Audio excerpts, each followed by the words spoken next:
Hi friends, ఈరోజు మనం రాగి సూప్ చేయబోతున్నాము. దానికి కావాల్సిన ఇంగ్రీడియంట్స్ వచ్చి 1 కప్పు క్యారెట్ బీన్స్ చాప్ చేసి పెట్టుకున్నాను, ఒక 2 స్పూన్స్ రాగి రవ్వ. నెక్స్ట్ వచ్చి ముందు రోజు ఇడ్లీ కోసం నానబెట్టుకున్న వాటర్ ఉంది కదా, అది ముందుసారి కడిగేసి వంపేసేసి 2 సార్లు వాటర్ స్టోర్ చేసి పెట్టుకున్నాను. అది పారవేయద్దు, హెల్త్కి చాలా మంచిది. నెక్స్ట్ వచ్చి అలాగే 2 స్పూన్స్ బటర్, 2 పచ్చిమిరపకాయలు చాప్ చేసి పెట్టుకున్నాను, ఒక 3 వెల్లుల్లిపాయలు, అల్లము, ఒక పావు ఇంచంత అల్లము 2 కూడా చాప్ చేసి పెట్టుకున్నాను. కొంచెం మిరియాల పొడి, 1/2 స్పూన్ అంత మిరియాల పొడి, ఒక 1/2 స్పూన్ సాల్ట్, ఒక పావు స్పూన్ అంత పసుపు, కొద్దిగా కొత్తిమీర. ప్రాసెస్లోకి వెళ్ళిపోతాం, స్టార్ట్ చేద్దాం పదండి. సూప్ స్టార్ట్ చేసేద్దాం. ముందుగా స్టవ్ అని తీసుకొని కొంచెం బటర్ వేసుకోవాలి. ఉల్లిపాయలు, అల్లము, పచ్చిమిరపకాయలు 3 సన్న చాప్ చేసి పెట్టుకుని వేసుకున్నాను. Carrot beans వేసేస్తున్నా.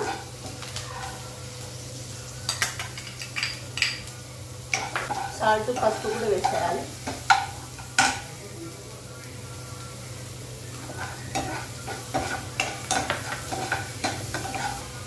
ఇది వేగే వరకు మంట తగ్గించి పెట్టుకోవాలి, హైలో ఉంచొద్దు, మాడిపోతుంది. ఇవన్నీ వేగిపోయి, క్యారెట్ బీన్స్ అన్నీ వేగిపోయి, ఇందులో నేను కొంచెం స్పైసీగా ఉండడం కోసం చిల్లీ ఫ్లేక్స్ వేస్తున్నాను.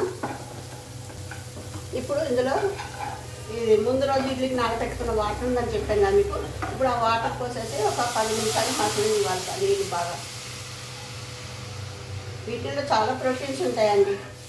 సిద్ధధాన్యాలు ఏవైనా కానీ మిల్లెట్స్ లాంటివి ఉంటాయి కదా, ఇవి ఏవైనా కానీ వాటర్ ముందుసారి కడిగి పారబోసాలి.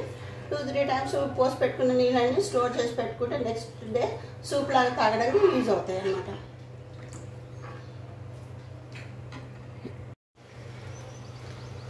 రాగి వాటర్ మసులుతున్నాయండి. ఇందులో ఇప్పుడు మీకు ముందుగా చెప్పాను కదా, దీంట్లో మన రాగి పిండి 2 స్పూన్స్ తీసుకుని వాటర్ కలిపి పెట్టుకున్నాను నేను.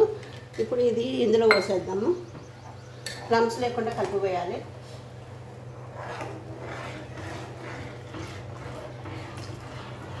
ఒక 5 మినిట్స్ సిమ్లో పెట్టి మగ్గనివ్వండి. ఇంతేనండి, అయిపోయింది. వేడివేడిగా తాగితే చాలా రుచికరంగా ఉంటుంది.